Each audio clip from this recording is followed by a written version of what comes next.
C'è un nuovo decreto, ma nulla cambia sul fronte del budget per la sanità privata. Lo scontro tra il commissario Massimo Scura e le strutture accreditate si acuisce. Dopo la sentenza del TAR che di fatto ha bocciato l'operato della struttura commissariale, quest'ultima è stata costretta all'adozione di una nuova delibera, ma i numeri restano tali e quali alle vecchie norme. Il nuovo decreto da un punto di vista economico non cambia una virgola. Per l'esattezza 61 milioni, a tanto ammonta il livello massimo di finanziamento per il 2018, da corrispondere alle strutture private accreditate. Insomma, il commissario resta saldamente sulle sue posizioni, nonostante le proteste dei laboratori e le controffensive legali di Federlab e Anisap che si erano rivolte alla giustizia amministrativa.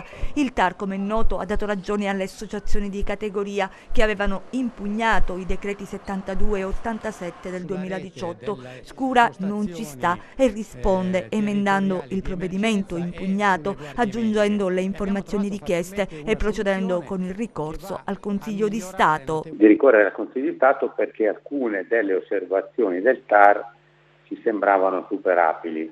Non c'era nel decreto 72 e 87 non c'erano dei vantaggi per il piano di rientro. La cosa non è esatta perché spostando risorse dalle attività laboratoristiche di base a quelle ambulatoriali complesse o soprattutto a quelle per acuti e post-acuti c'è un doppio vantaggio. Si riducono i tempi di attesa per le ambulatoriali complesse come TAC, risonanze magnetiche, e quindi c'è un miglioramento dei livelli essenziali di assistenza.